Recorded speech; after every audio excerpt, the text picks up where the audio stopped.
नमस्कार मित्रांनो, मी अतिश शिवाजी कोल्हे. मी तुमच्यासारखाच law student आहे आणि आज आपण या व्हिडिओमध्ये BLLB थर्ड इयर, ज्याला आपण LLB फर्स्ट इयर म्हटलं तरी काय हरकत नाही, याचा आपण पूर्ण सिलेबसचा ओव्हरव्ह्यू घेणार आहोत. कारण BLLB कोर्स हा 5 इयर्सचा आहे आणि LLB कोर्स हा 3 इयर्स आहे. आता हे तर क्लिअर झालं आणि हा व्हिडिओ मोजून 6 ते 7 मिनिटाचा असणार आहे, ज्यामध्ये आपल्याला पूर्ण यावर्षी काय शिकायचं आहे, किती मॉड्यूल आहेत, किती सब्जेक्ट आहेत, हे सर्व काय आपण या व्हिडिओमध्ये पाहणार आहोत. तर चला तर मग सुरुवात करूयात आपल्या या व्हिडिओला.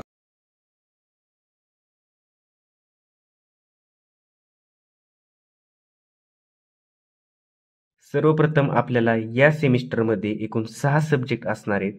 त्यामध्ये 5 सब्जेक्ट हे कंपल्सरी असणार आहेत आणि 4 सब्जेक्टमधून एक सब्जेक्ट आपल्याला ऑप्शनल घ्यायचा आहे. कंपल्सरीमध्ये आपल्याला constitutional law first, law of contract first, family law first, law of crimes आणि इंटेलेक्च्युअल प्रॉपर्टी राईट्स असे आपल्याला 5 कंपल्सरी सब्जेक्ट असणार आहेत. आणि health and food law, equity and trust law, criminal psychology and criminal sociology आणि agricultural marketing law, तर हे 5 compulsory subject आणि हा एक ऑप्शनल, म्हणजे असे 6 सब्जेक्ट आपल्याला या सेमिस्टरला असणार आहेत. सुरुवात करूयात पहिल्या सब्जेक्टला, कॉन्स्टिट्यूशनल लॉ फर्स्ट. या सब्जेक्टचं ऑब्जेक्टिव्ह पाहिलं तर या सब्जेक्टमध्ये आपल्याला बेसिक प्रिन्सिपल्स ऑफ कॉन्स्टिट्यूशन आणि कॉन्स्टिट्यूशनलिझम असणार आहे. सोबतच फंडामेंटल राईट्सचा सुद्धा अभ्यास आपल्याला या सब्जेक्टमध्ये असणार आहे. मॉड्यूल्स पाहिले तर आपल्याला या सब्जेक्टमध्ये एकूण 9 मॉड्यूल असणार आहेत. Module 1 introduction to the Indian constitution. Module 2 मध्ये आर्टिकल 1 to 13 असणार आहेत, ज्यामध्ये आपल्याला union and its territory, citizenship आणि general principles relating to fundamental rights असणार आहेत. मॉड्यूल 3 मध्ये आर्टिकल 14 to 18 असणार आहे, म्हणजे राईट टू इक्वेलिटी. मॉड्यूल 4 मध्ये आर्टिकल 19 म्हणजेच राईट टू फ्रीडम 1. मॉड्यूल 5 मध्ये आर्टिकल 20 to 22 असणार आहे, ज्यामध्ये राईट टू फ्रीडम 2. मॉड्यूल 6 मध्ये आर्टिकल 23 to 24 म्हणजेच राईट अगेन्स्ट एक्सप्लॉयटेशन. मॉड्यूल 7 मध्ये आर्टिकल 25 to 28 म्हणजेच right to freedom of religion आणि त्याच्यामध्येच आर्टिकल 29 to 30 म्हणजेच कल्चरल अँड एज्युकेशनल राईट्स. आणि मॉड्यूल 9 मध्ये आर्टिकल 36 to 51 म्हणजेच directive principles of state policy आणि त्याच्यामध्येच आर्टिकल 51A म्हणजेच फंडामेंटल ड्युटीज. असा हा पूर्ण आपल्याला कॉन्स्टिट्यूशनल लॉ फर्स्टचा सिलेबस असणार आहे. आता येऊयात दुसऱ्या सब्जेक्टकडे, म्हणजे लॉ ऑफ कॉन्ट्रॅक्ट फर्स्ट. याचं ऑब्जेक्टिव्ह म्हणजे आपल्याला या सब्जेक्टमध्ये एकूण 2 इम्पॉर्टंट ॲक्ट्स असणार आहेत. पहिला म्हणजे इंडियन कॉन्ट्रॅक्ट ॲक्ट 1872 आणि दुसरा ॲक्ट म्हणजे specific relief act 1963. Indian contract ॲक्टमध्ये आपण कॉन्ट्रॅक्टचे जनरल प्रिन्सिपल्स आणि इन्फोर्समेंट पाहणार आहोत. इंडियन कॉन्ट्रॅक्ट ॲक्टमध्ये आपण कॉन्ट्रॅक्टचे जनरल प्रिन्सिपल्स पाहणार आहोत, सोबतच त्यांची इन्फोर्समेंट कशी होत असते हे सुद्धा आपण या ॲक्टमध्ये पाहणार आहोत. आणि स्पेसिफिक रिलीफ ॲक्टमध्ये आपण कॉन्ट्रॅक्टच्या रेमिडीज पाहणार आहोत.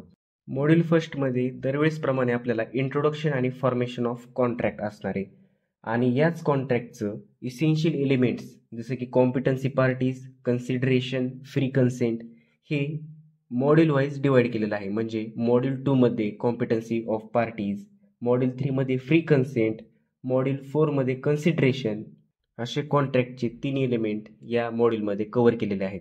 मॉड्यूल 5 मध्ये वर्ड ॲग्रीमेंट्स, मॉड्यूल 6 मध्ये contingent contracts and quasi contracts, module 7 मध्ये performance and discharge of contract आणि मॉड्यूल 8 मध्ये कॉन्ट्रॅक्ट रेमिडीज. असा हा पूर्ण आपला लॉ ऑफ कॉन्ट्रॅक्ट फर्स्टचा सिलेबस असणार आहे. थर्ड सब्जेक्ट म्हणजे फॅमिली लॉ फर्स्ट, ज्यामध्ये तुम्हाला एकूण 6 मॉड्यूल असणार आहेत.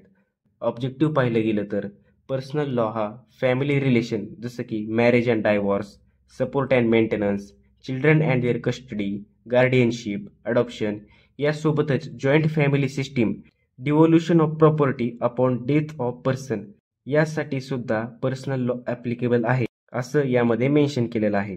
मॉड्यूल फर्स्टमध्ये इंट्रोडक्शन टू हिंदू आणि मुस्लिम लॉ दिलेला आहे. मॉड्यूल 2 मध्ये marriage and matrimonial reliefs under Hindu law, module 3 मध्ये marriage and matrimonial reliefs under Muslim law, module 4 मध्ये marriage and matrimonial reliefs among Parsis, Christians and under the special marriage act 1954, module 5 मध्ये ॲलिमोनी and maintenance आणि module 6 मध्ये law of adoption and guardianship. असा हा आपला family law फर्स्टचा syllabus असणार आहे. हा subject fundamental principles of criminal law बद्दल डीप अंडरस्टँडिंग प्रोव्हाइड करणार आहे. सोबतच various types of offences and their classification, त्यानंतर टाइप्स ऑफ पनिशमेंट, हे सर्व काही आपल्याला या सब्जेक्टमध्ये पाहायला मिळणार आहे. या सब्जेक्टमध्ये एकूण आपल्याला 8 मॉड्यूल असणार आहेत, ज्यामध्ये मॉड्यूल फर्स्टमध्ये इंट्रोडक्शन टू BNS, मॉड्यूल सेकंडमध्ये जनरल एक्सेप्शन्स, मॉड्यूल थर्डमध्ये इनकोहेट क्राइम्स, मॉड्यूल 4मध्ये offences against the human body, module 5मध्ये ऑफेन्सेस अगेन्स्ट वुमन, मॉड्यूल 6मध्ये offence against the property, module 7मध्ये offences against the public tranquillity आणि module 8मध्ये offences against the state. असा हा आपला लॉ ऑफ क्राईम्सचा सिलेबस असणार आहे. आणि last compulsory subject intellectual property rights, ज्याला आपण शॉर्टमध्ये IPR म्हणतो. याचं ऑब्जेक्टिव्ह पाहिलं तर जे काही लॉज इंटेलेक्च्युअल प्रॉपर्टी प्रोटेक्ट करण्यासाठी तयार केलेले आहेत त्याचं अंडरस्टँडिंग आपण या सब्जेक्टमध्ये पाहणार आहोत. सोबतच impact of international instruments on intellectual properties on our domestic laws, हे सर्व काही आपण या सब्जेक्टमध्ये पाहणार आहोत. या सब्जेक्टमध्ये एकूण 7 मॉड्यूल आहेत.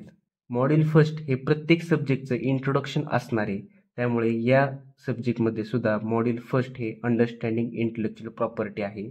मॉड्यूल 2मध्ये कॉपीराईट अँड नेबरिंग राईट्स पाहणार आहेत. मॉड्यूल 3 आपल्याला पेटंट्सबद्दल असणार आहे. मॉड्यूल 4 आपल्याला ट्रेडमार्कबद्दल असणार आहे. Module 5 industrial designs, module 6 geographical indications आणि module 7 protection of other types of intellectual property rights. असा हा आपला इंटेलेक्च्युअल प्रॉपर्टी राईट्सचा सिलेबस असणार आहे. अशा प्रकारे आपण BLLB थर्ड इयर म्हणजेच LLB फर्स्ट इयरचा सिलेबसचा ओव्हरव्ह्यू पाहिला आणि माझी खात्री आहे की तुम्हाला हे संपूर्ण कळालं असावं. आता नेक्स्ट व्हिडिओमध्ये आपण प्रत्येक मॉड्यूलला एकदम ब्रीफली डिस्कस करणार आहे आणि लेक्चरच्या नोट्स तुम्हाला आपल्या व्हॉट्सअप ग्रुपवर मिळणार आहे. त्यामुळे हा QR कोड स्कॅन करा आणि आपला व्हॉट्सअप ग्रुप जॉईन करा. आणि लक्षात ठेवा, मी पण काही सर वगैरे टीचर नाहीये, मी फक्त तुमच्यासारखाच लॉ स्टुडंट आहे आणि मी माझ्या भाषेत तुम्हाला सिलेबसचा इंट्रोडक्शन किंवा सिलेबस समजण्याचा शिकवण्याचा प्रयत्न करणार आहे, एकदम आपल्या मराठी इंग्रजी भाषेमध्ये. त्यामुळे तुम्हाला ह्याचा नक्कीच फायदा होईल. आणि लक्षात ठेवा, हे चॅनल आपल्या टॉपर मुलांसाठी नाहीये. हे चॅनल फक्त ज्या मुलांना पास व्हायचे किंवा डिग्री घ्यायची यासाठीच आपला हा व्हिडिओचा प्रयत्न असणार आहे. तर भेटूयात आपण नेक्स्ट व्हिडिओमध्ये. आणि हा व्हॉट्सअप ग्रुप आपला तेवढा जॉईन करा.